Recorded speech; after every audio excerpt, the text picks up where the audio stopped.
Our next topic is crossing the river problem. ठीक है, crossing the river problem. इसमें क्या होता है कि एक रिवर होती है, ये एक स्टैंडर्ड प्रॉब्लम होती है रिलेटिव मोशन में। ठीक है, इसमें एक रिवर होती है जिसमें एक मैन होता है जो स्विम कर रहा होता है, और रिवर की जो वेलोसिटी होती है वो यू दी हुई होती है। ठीक है, रिवर की जो वेलोसिटी है, रिवर वाटर जो है यू स्पीड से इस डायरेक्शन में मूव कर रहा है। यहाँ पे एक आदमी होता है जो रिवर में स्विम करता है, और यहाँ पे जो वेलोसिटी होती है, आदमी की जो स्पीड होती है वो स्टिल वाटर में दी हुई होती है। ऐसा लिखा होगा v is in still water. Still water का मतलब ये होगा कि जो मैन की जो वेलोसिटी है, स्पीड है, वो विद रिस्पेक्ट टू वाटर है, वाटर के रिस्पेक्ट में ये वी स्पीड से स्विम कर रहा है। तो ये कुछ सिचुएशन होता है, और जो विड्थ ऑफ द रिवर होती है वो दी हुई होती है। ठीक है, अब इस सिचुएशन में 3 केसेस बनते हैं। ठीक है, तो केस 1 हम डिस्कस करने जा रहे हैं। केस 1 में क्या होता है कि 2 बातें होती हैं, एक होता है अपस्ट्रीम और डाउनस्ट्रीम। मतलब मैन क्या करेगा, रिवर में अपस्ट्रीम स्विम करेगा और डाउनस्ट्रीम स्विम करेगा। अपस्ट्रीम में क्या होता है, वो जब स्विम करता है तो मान लो ये रिवर है। ठीक है, तो ये इधर मूव कर रही है वी वी यू स्पीड से। रिवर का जो वाटर है वो फ्लो कर रहा है यू स्पीड से।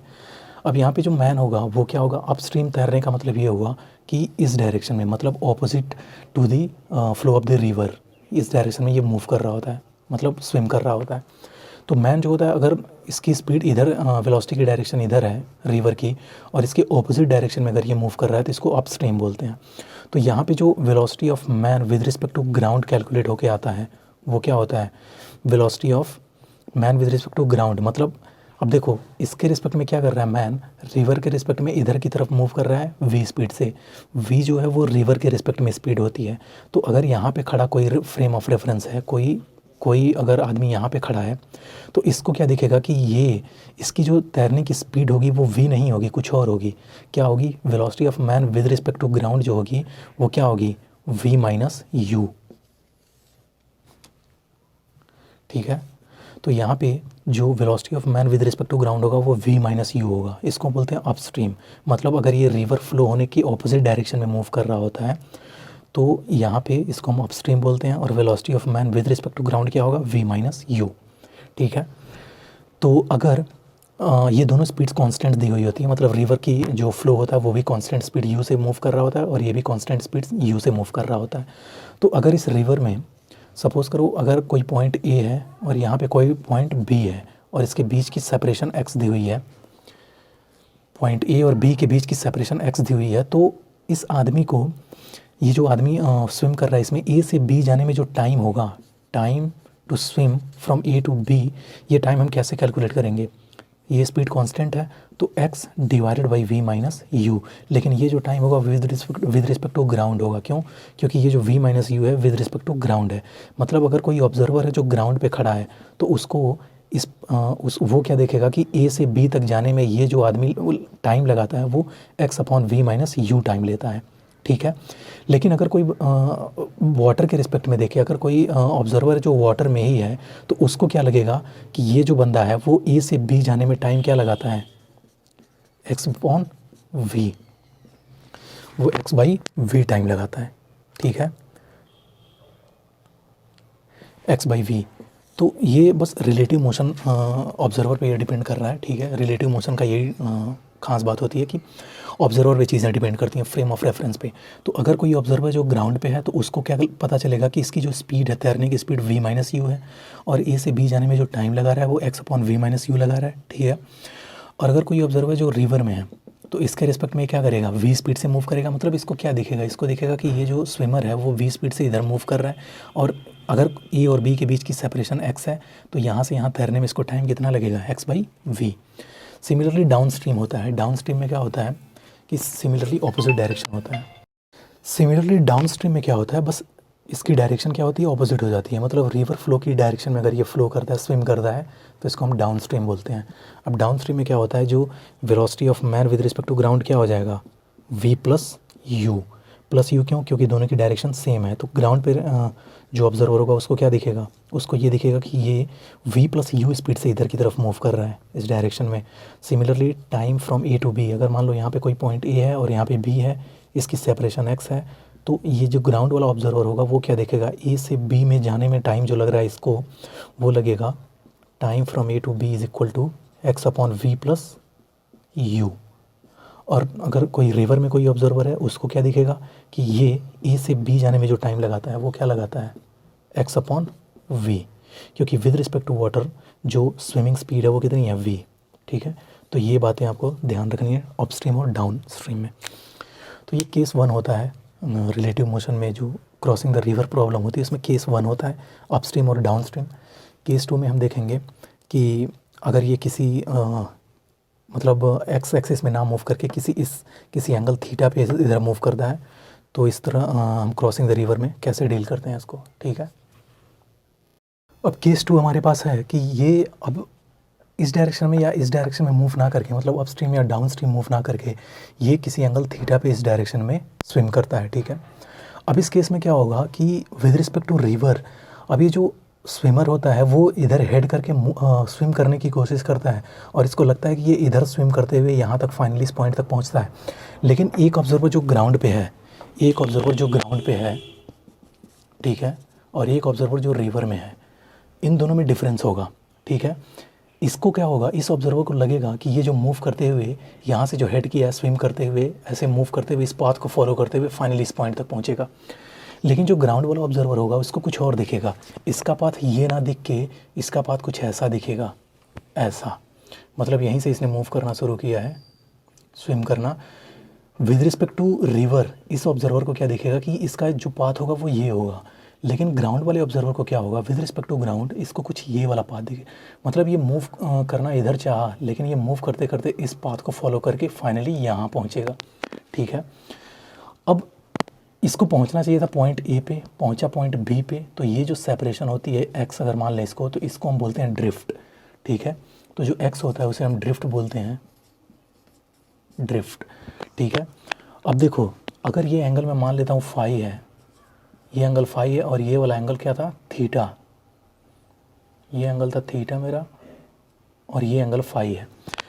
अब क्या होगा विद रिस्पेक्ट टू ग्राउंड, अगर मैं ग्राउंड के रिस्पेक्ट में सारे कैलकुलेशंस करूं तो इसका जो ये वाला कंपोनेंट होगा वो क्या होगा, ये वाला जो कंपोनेंट होगा वो एक तो होगा v cos थीटा, मतलब विद रिस्पेक्ट टू ग्राउंड क्या होगा, जो वेलोसिटी ऑफ मैन होगा विद रिस्पेक्ट टू ग्राउंड वो क्या होगा, v cos theta plus u आई cap plus v sin theta J cap.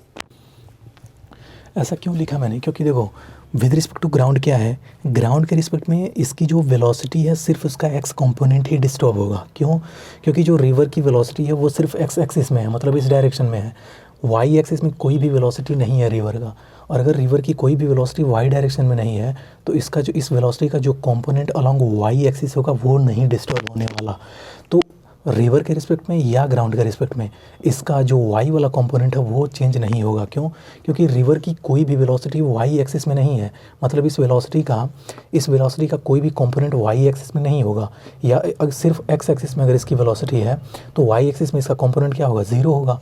तो अगर रिवर की वेलोसिटी कोई वाई डायरेक्शन में नहीं है तो ये इसकी स्पीड, मतलब इसकी वेलोसिटी को वाई डायरेक्शन में कोई चेंज नहीं करने वाला, इसकी जो वेलोसिटी चेंज होगी सिर्फ और सिर्फ एक्स डायरेक्शन में ही होगी, क्योंकि रिवर की वेलोसिटी सिर्फ एक्स डायरेक्शन में है।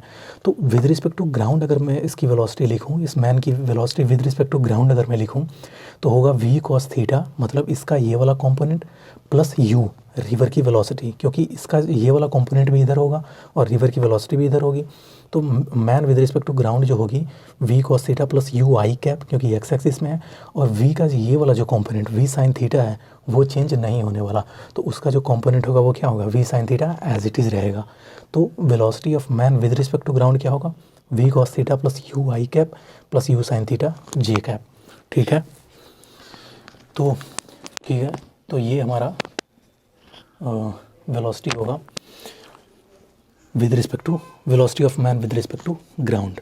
ठीक है, अब क्या होगा कि अगर एक क्वेश्चन आता है कि इसमें टाइम ऑफ क्रॉसिंग क्या होगा, time of crossing of the river क्या होगा, मतलब कितने टाइम में यहाँ से चल के ये रिवर को क्रॉस कर लेगा। ठीक है, एक छोर से दूसरे छोर तक कितने टाइम में पहुँच जाएगा। तो अगर रिवर की जो विड्थ है वो डी दी हुई है, D is the width of the river, तो अब यहाँ से क्या होगा कि क्रॉसिंग टाइम में कैलकुलेट करने के लिए क्या करना पड़ता है, विड्थ ऑफ द रिवर हम ले लेंगे d divided by v y क्या है, इस वेलोसिटी का वो कंपोनेंट जो वाई एक्सिस में है। अब देखो क्रॉसिंग टाइम जो होगा वो ग्राउंड वाले ऑब्जर्वर और रिवर वाले ऑब्जर्वर दोनों के लिए सेम होगा। क्यों क्रॉसिंग टाइम इसलिए सेम होगा क्योंकि इस वेलोसिटी का जो वाई कंपोनेंट है, जो वाई कंपोनेंट है वो नहीं चेंज हो रहा।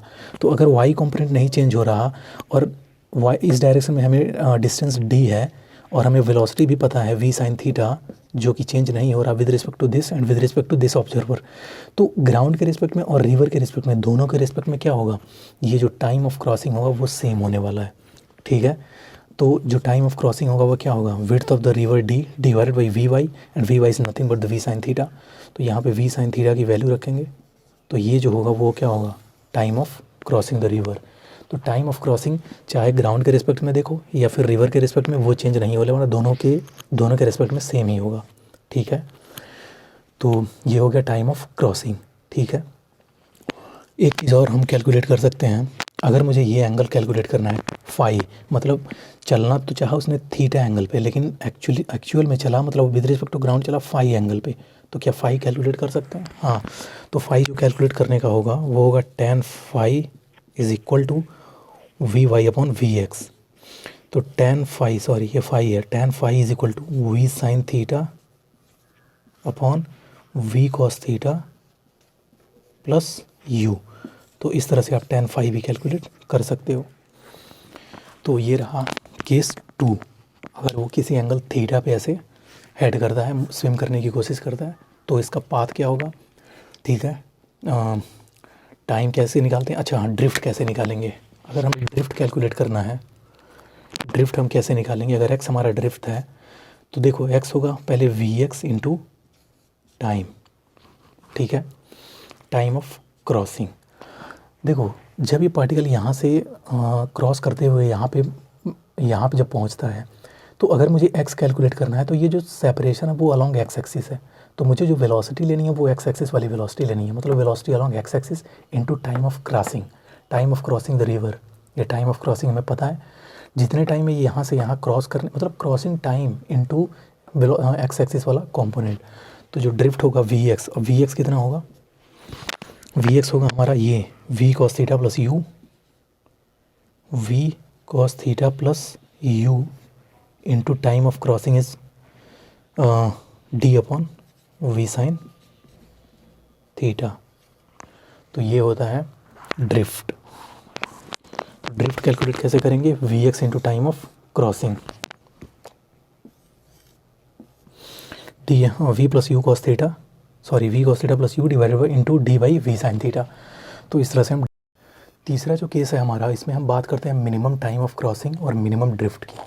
दो बातें करनी है इसमें, मिनिमम टाइम ऑफ क्रॉसिंग और मिनिमम ड्रिफ्ट, मतलब वो किस तरह से चले, किस हिसाब से स्विम करे कि जो क्रॉसिंग टाइम हो वो मिनिमम हो जाए, और किस एंगल पे वो स्विम करना शुरू करे कि मिनिमम ड्रिफ्ट हो, मतलब ड्रिफ्ट मिनिमम हो, ज़ीरो हो या मिनिमम हो। तो मिनिमम टाइम पहले हम बात करेंगे, मिनिमम टाइम। तो टाइम ऑफ क्रॉसिंग जो हमने कैलकुलेट किया था क्या था, d upon v sine theta, d upon v sine theta. अब देखो ये एक्सप्रेशन क्या है, मिनिमम कब होगा, ये तो कांस्टेंट है, ये भी कांस्टेंट है, ये एक वेरिएबल है। अब ये पूरा एक्सप्रेशन मिनिमम तब होगा जब ये मैक्सिमम होगा, क्योंकि डिनोमिनेटर अगर इंक्रीज़ करेगा तो जो पूरा एक्सप्रेशन होगा वो क्या होगा, डिक्रीज़ करेगा। अब डिनोमिनेटर कब डिक्रीज़ करेगा, इसको हम घटा बढ़ा नहीं सकते, कांस्टेंट है, ये भी कांस्टेंट है। तो डिनोमिनेटर को अगर हम बढ़ा दें तो हमारा पूरा एक्सप्रेशन कम हो जाएगा। तो डिनोमिनेटर साइन थीटा की मैक्सिमम वैल्यू क्या होती है, 1। साइन थीटा की मैक्सिमम वैल्यू 1 होती है। तो अगर ये मैक्सिमम है, तो पूरा एक्सप्रेशन क्या होगा, मिनिमम होगा। तो जो टाइम ऑफ क्रॉसिंग होता है वो मिनिमम कब होगा, जब साइन थीटा 1 होगा। साइन थीटा 1 कब होता है, जब theta is equal to 90 degree हो। इसका मतलब क्या हुआ, ये जो हमारा एंगल था थीटा, अगर ये 90 हो जाए तो हमारा जो टाइम ऑफ क्रॉसिंग होगा, टाइम ऑफ क्रॉसिंग जो होगा वो मिनिमम होगा। तो टाइम ऑफ क्रॉसिंग जो मिनिमम कब होगा, जब थीटा 90 हो। मतलब ये इधर ये जो एंगल है, एंगल ऑफ स्विमिंग है, वो क्या होना चाहिए, 90 डिग्री होना चाहिए। यानी इसको इधर हेड ना करके इधर की तरफ मूव करना चाहिए, इधर की तरफ स्विम करने की कोशिश करनी चाहिए एट एन एंगल थीटा। लेकिन अगर ये इधर की तरफ मूव करता है तो इसका पाथ क्या होगा, ये मूव तो इधर की तरफ करना चाहेगा विद रिस्पेक्ट टू वाटर। इसको लगेगा कि ये इधर की तरफ मूव कर रहा है, लेकिन विद रिस्पेक्ट टू ग्राउंड क्या होगा, विद रिस्पेक्ट टू ग्राउंड ये कहीं इधर की तरफ इधर की तरफ ड्रिफ्ट होके मूव करेगा। तो actual path with respect to ground जो होगा इसका कहीं ये होगा, this is A and this is B. क्या इस केस में हम ड्रिफ्ट कैलकुलेट कर सकते हैं? अगर ये एक्स मान लें, ये पूरा एक्स मान लें, तो क्या ड्रिफ्ट कैलकुलेट कर सकते हैं? ड्रिफ्ट करने के लिए कुछ नहीं करना है, x is equal to velocity along x axis. अब देखो यहाँ पे विद रिस्पेक्ट टू ग्राउंड जो इसकी वेलोसिटी होगी, ये वाला कंपोनेंट तो ज़ीरो है क्योंकि इसने 90 डिग्री पे इधर मूव किया है। तो इस डायरेक्शन में velocity with respect to ground सिर्फ और सिर्फ ये वाली वेलोसिटी बचेगी, ठीक है। मतलब with respect to velocity of man with respect to ground अगर मैं निकालूँ इस केस में, velocity of man with respect to ground निकालूँ, तो चूँकि ये इधर विद रिस्पेक्ट टू रिवर जो इसकी वेलोसिटी सिर्फ इस डायरेक्शन में है, इधर ज़ीरो होगा इसका कंपोनेंट, तो एक्स एक्सिस में सिर्फ ये वाली वेलोसिटी बचेगी। तो विद रिस्पेक्ट टू ग्राउंड क्या होगा, u i cap plus v j cap. तो यहाँ पे जो ड्रिफ्ट होगा एक्स, वो क्या होगा, एक्स एक्सिस वाली वेलोसिटी मतलब ये इनटू टाइम ऑफ क्रॉसिंग। और टाइम ऑफ क्रॉसिंग क्या है, u into time of crossing d upon v, क्योंकि साइन थीटा 1 है, डी अपॉन वी। तो ये होगा ड्रिफ्ट, और जो टाइम ऑफ क्रॉसिंग होगा क्या होगा, डी बाई ओ वी। तो इस केस में जो टाइम ऑफ क्रॉसिंग होगा वो क्या होगा, डी बाई वी, और जो ड्रिफ्ट होगा u into time of crossing that is u into d by v. दूसरा केस आता है मिनिमम ड्रिफ्ट का। ड्रिफ्ट कब मिनिमम होगा? अब देखो ड्रिफ्ट कब मिनिमम होता है, ड्रिफ्ट था हमारा क्या, देखो अगर ये पार्टिकल इधर की तरफ मूव कर रहा है, ठीक है, और पहुंचना चाहिए यहाँ और पहुंचा यहाँ, तो इसको हमने बोला ड्रिफ्ट है। अगर हम पार्टिकल को किसी ऐसे एंगल पे मूव करवा दें कि ये फाइनली यहाँ पहुँचे, यहाँ मतलब इसने मूव यहाँ से किया है और यहीं पहुँच जाए, तो ड्रिफ्ट क्या होगा, ज़ीरो। ड्रिफ्ट ज़ीरो का यही मिनिमम ड्रिफ्ट होता है। मतलब वो एंगल पता कर लो, मतलब ये वाला एंगल पता करो कि ये फाइनली मूव करते करते विद रिस्पेक्ट टू ग्राउंड यहाँ पहुँच जाए, तो जो ड्रिफ्ट होगा वो क्या होगा, ज़ीरो होगा। तो मिनिमम ड्रिफ्ट कैसे कैलकुलेट करते हैं, मान लेते हैं ये एंगल फाई है।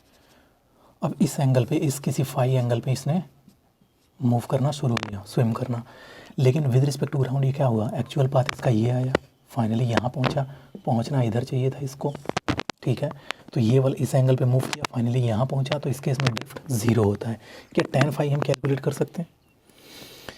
अब देखो, अब इसका एक अगर इसको हम थीटा मान लेते हैं, थीटा ही मान लेते हैं, इस एंगल पे थीटा मूव कर रहा है, तो इसका ये कंपोनेंट होगा इसका, अगर इस वेलोसिटी का मैं कंपोनेंट निकालूं तो एक कंपोनेंट होगा इधर v cos थीटा और एक कंपोनेंट होगा v sin theta. With respect to ground अगर ये v sin थीटा इस u के, मतलब इस u के बराबर हो जाए, तो विद रिस्पेक्ट टू ग्राउंड इसके पास सिर्फ ये वाला कंपोनेंट बचेगा, u cos थीटा वाला। और अगर सिर्फ ये वाला कंपोनेंट बचेगा तभी तो विद रिस्पेक्ट टू ग्राउंड ये यहाँ पहुँचेगा। अगर मैं ग्राउंड के रिस्पेक्ट में बोलूँ, इसकी दो वेलोसिटीज़ हैं, एक इधर और एक इधर, v cos theta and v sin theta. अगर विद रिस्पेक्ट टू ग्राउंड किसी तरह से ये वाला कंपोनेंट ज़ीरो हो जाए, सिर्फ ये वाला कंपोनेंट बचे, तभी तो विद रिस्पेक्ट टू ग्राउंड ये यहाँ पहुँचेगा और ड्रिफ्ट ज़ीरो होगा। तो इसके लिए क्या ज़रूरी है कि v sin थीटा क्या हो, इसके बराबर हो जाए। मतलब overall with respect to ground इसका x वाला कंपोनेंट सारा क्या हो जाए, ज़ीरो हो जाए, नलीफाई हो जाए, यानी v sin थीटा u के बराबर हो जाए। तो x is equal to zero के लिए क्या होना चाहिए, v sin थीटा u के बराबर हो जाए। तो यहाँ से जो sin थीटा मिलेगा, मतलब ये वाला angle sin theta u by v। तो ये कंडीशन होती है मिनिमम ड्रिफ्ट की, ठीक है। तो दो केस हमने देखा, केस 3 में मिनिमम टाइम ऑफ क्रॉसिंग और मिनिमम ड्रिफ्ट की।